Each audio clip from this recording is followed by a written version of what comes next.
Rais Kikwete akiongea na maraisi wastaafu. The former president of Tanzania speaking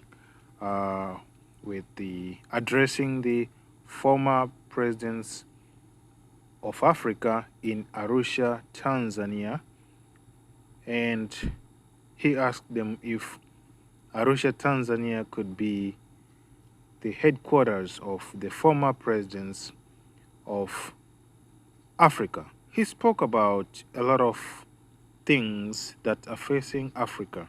So please listen to him. And this is Masunga John. Please subscribe after listening to him. Tafadhali jiunge na channel yangu baada ya kumsikiliza Rais Kikwete. Asanteni. But I can dare say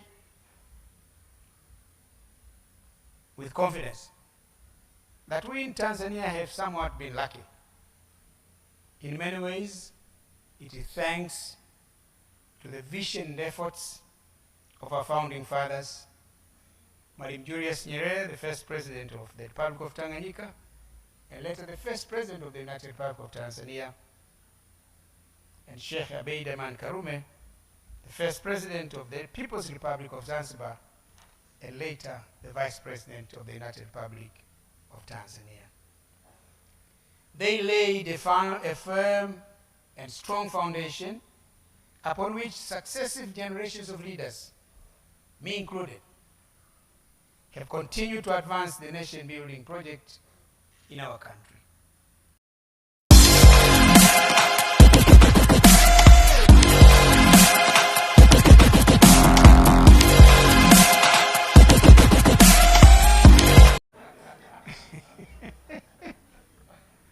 Your Excellency Dr. Samia Suluhu Hassan, President of the United Republic of Tanzania, Your Excellency Ernest Bai Koroma, former President of the Republic of Sierra Leone, and Chair of the Africa Drive for Democracy, Your Excellency Haile Mariam Desalegn, former Prime Minister of the Federal Democratic Republic of Ethiopia, conveners of this forum, distinguished invited guests, ladies and gentlemen. My task today is simple: to welcome Your Excellency, Madam President, to speak and grace this retreat of former leaders, former African leaders who some call elders.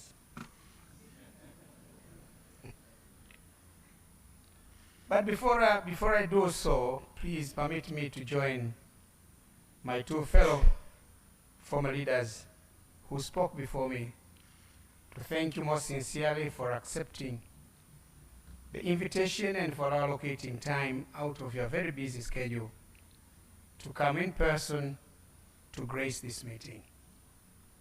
It means a lot to about a dozen of us who are part of this initiative. It demonstrates the importance that you personally and your esteemed government attach not only to the ideals of this retreat, but also to the discourse on democracy and development in Africa.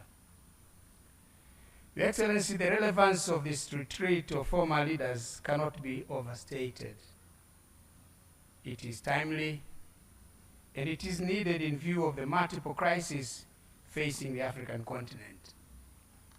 As mentioned earlier by previous speakers, political conflicts, wars, climate change, the COVID-19 pandemic, the high energy and food prices, the ongoing Russia-Ukraine war, and several others have been impacting negatively on growth and development in our dear continent. These challenges have been compounding the already fragile situation in many countries in Africa.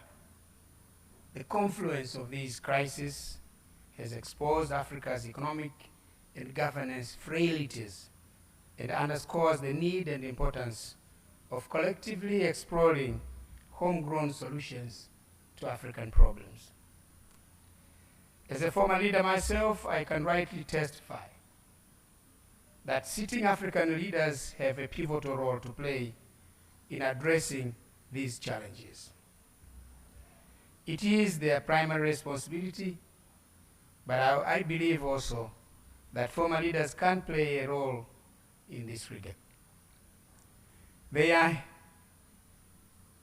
well connected with both the past and the present, and can contextualize existing challenges and share their reflections of past experiences with existing readers.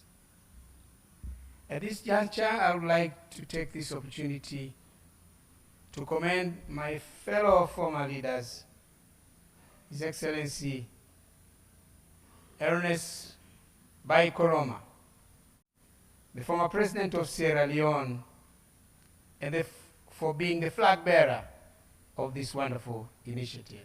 President, we thank you. Also, His Excellency Haile Mariam, former Prime Minister of the Federal Democratic Republic of Ethiopia, who is participating, like me, for the first time. As already mentioned, His Excellency Joachim Chissano, former President of the Republic of Mozambique, will join us later.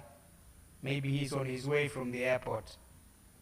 But I thank them for agreeing to join this important conversation in person.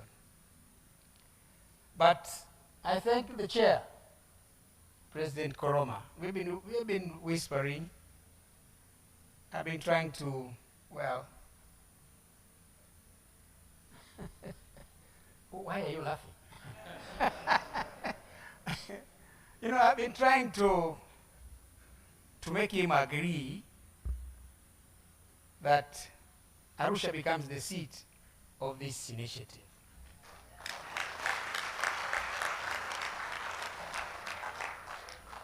And he has generously accepted.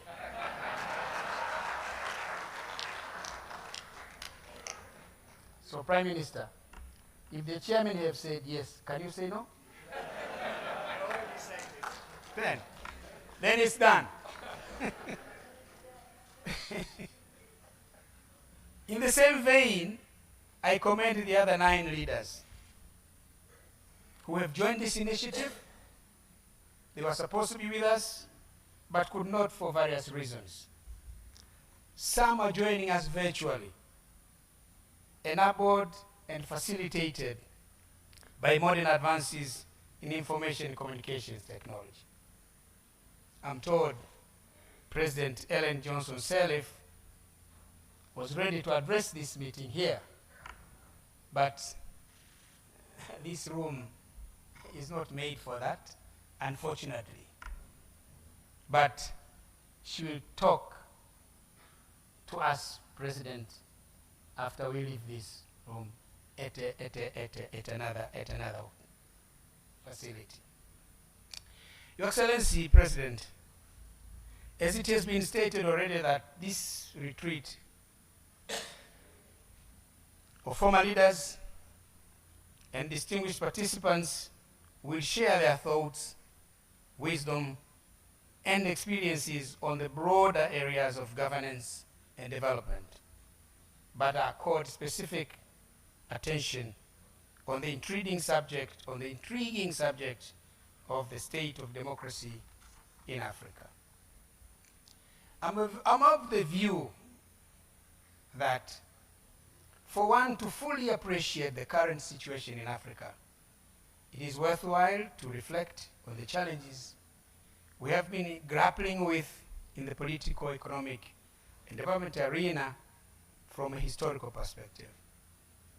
Most of the challenges we are facing, our countries today, are a continuum of what has been happening in the past. Since independence in the 1960s, successive governments of African countries have been preoccupied with the overarching task of nation building, which involved matters relating to holding the country together. No continent in the world has borders like us, like ours. They are straight line, which means the borders are not natural. It appears that somebody was holding a rope on one side and the other one on this end, drawing a line. The right is mine, the left is yours. And in the process, they've created nations that have a lot of difficulties. They've created conflicts within nations and conflicts between nations. So holding together such countries is a mammoth task. The other is establishing systems of government and governance, building an equitable and inclusive society, promoting inclusive social economic growth and development, and fighting vices in society. Interestingly, these have remained priority and important areas of preoccupation for our leaders and the nations up to this day, despite progress made over the past 6 decades. Indeed, a lot of ground has been covered and significant progress has been made over the past 60 years since independence. However, the levels of progress made differ from country to country and between our continent of Africa and other continents. At this retreat, we will look at the state of play on democracy in Africa and other aspects of nation building, of the nation building agenda. As far as the nation building project is concerned. But I can dare say with confidence that we in Tanzania have somewhat been lucky. In many ways, it is thanks to the vision and efforts of our founding fathers, Mwalimu Julius Nyerere, the first president of the Republic of Tanganyika, and later the first president of the United Republic of Tanzania, and Sheikh Abeid Aman Karume, the first president of the People's Republic of Zanzibar, and later the vice president of the United Republic of Tanzania. They laid a firm and strong foundation upon which successive generations of leaders, me included, have continued to advance the nation building project in our country. Now we are proud, we are a proud nation of 61 million people, made up of 126 tribes, subscribing to different faith, members of different political parties. We are at peace. However, there are still many challenges that we need to continue to be working on. It's Masunga John. Please subscribe for more videos. Bye for today. Sorry, it's DJ.